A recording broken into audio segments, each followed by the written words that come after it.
Muscle बनवणं म्हटलं की डोळ्यासमोर येतात ते क्लिष्ट डाएट प्लॅन्स आणि महागडी सप्लिमेंट्स, बरोबर? पण हे सगळं विसरून जा.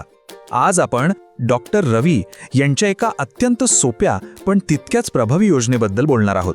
ही योजना म्हणजे नैसर्गिक मसल वाढीसाठीचा एक सरळ, सोपा आराखडाच आहे.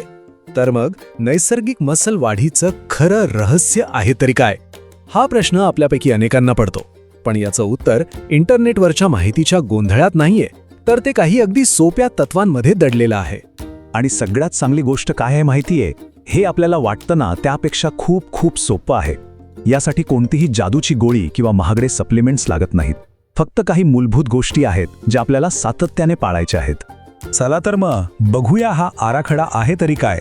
एक गोष्ट लक्षात घ्या, हे काही कडक नियम नाहीयेत. ही खरं तर रोजच्या साध्या सवयींना एका जबरदस्त परिणामांमध्ये बदलण्याची एक सोपी पद्धत आहे.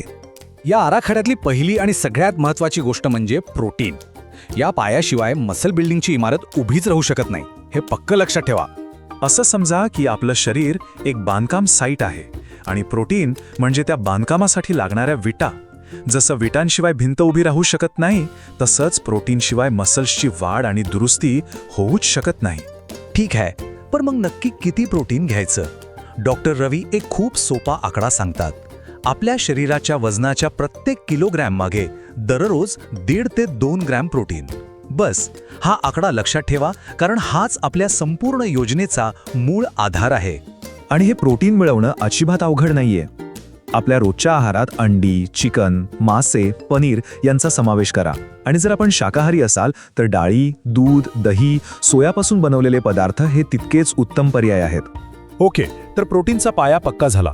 आता वळूया दिवसाच्या त्या महत्त्वाच्या भागाकडे, म्हणजे वर्कआउटच्या आधी आणि नंतर शरीराला योग्य इंधन कसं द्यायचं याकडे. वर्कआउटच्या वेळेचं नियोजन खूप महत्त्वाचं आहे. बघा, व्यायामाच्या आधी केळ्यासारखे पदार्थ आपल्याला गाडीसाठीच्या पेट्रोलसारखी झटपट ऊर्जा देतात, आणि व्यायामानंतर अंड्याचा पांढरा भाग किंवा वे प्रोटीनसारखे पदार्थ ते गॅरेजमध्ये गाडीची सर्व्हिसिंग करण्यासारखं काम करतात, म्हणजे मसल्सची दुरुस्ती आणि वाढ करतात. पण थांबा, गोष्ट फक्त वर्कआउटच्या वेळेपुरती मर्यादित नाही. मसलच्या वाढीसाठी एकट्या प्रोटीनला काम करून चालत नाही, त्याला एका सपोर्ट टीमची गरज असते. पाहूया ही टीम नक्की आहे तरी काय. हे अगदी खरंय. फक्त प्रोटीन शेक पिऊन मसल्स बनत नाहीत. शरीरात एक योग्य समतोल साधणं खूप गरजेचं आहे. म्हणजे संपूर्ण आरोग्य, भरपूर ऊर्जा आणि योग्य रिकव्हरीसाठी एक संतुलित आहारच लागतो. हे चित्र बघा, किती छान समजावलंय.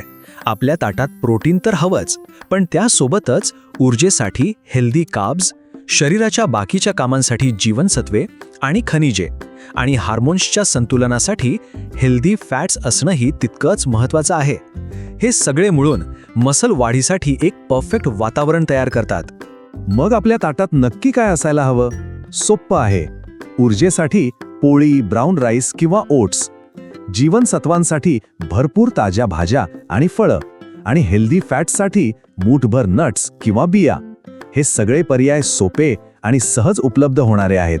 आता आपण येऊया दिवसाच्या शेवटच्या पण अनेकदा दुर्लक्षित होणाऱ्या भागाकडे, कारण खरं काम तेव्हा सुरू होतं जेव्हा शरीर विश्रांती घेत असतं. हे बघा, यशस्वी मसल वाढीचं एक त्रिसूत्री सूत्र आहे: योग्य आहार, नियमित व्यायाम आणि पुरेशी झोप. यापैकी एकही गोष्ट कमी पडली ना की गाडी अडकते, प्रगती थांबू शकते. म्हणूनच या तिन्ही गोष्टी एकत्रच काम करतात. आणि डॉक्टर रवी यांचं एक वाक्य आहे, ते अगदी लक्षात ठेवण्यासारखं आहे. योग्य विश्रांतीशिवाय स्नायू योग्यरित्या वाढू शकत नाहीत. या गोष्टीला अजिबात कमी लेखू नका. तर पुरेशी झोप म्हणजे किती? रोज रात्री 7 ते 8 तासांची शांत, गाढ झोप. लक्षात ठेवा, हा फक्त आराम करण्याचा वेळ नाहीये. हा खरं तर ॲक्टिव्ह रिकव्हरीचा वेळ आहे, जेव्हा आपले मसल्स प्रत्यक्षात वाढतात आणि मोठे होतात. तर मग या सगळ्याचा सार काय? क्लिष्ट आणि गुंतागुंतीच्या योजनांच्या मागे धावू नका. साध्या, सोप्या आणि प्रभावी तत्वांचं सातत्याने पालन करा, कारण सातत्यपूर्ण सवयीच खरी ताकद निर्माण करतात आणि मोठे परिणाम देतात.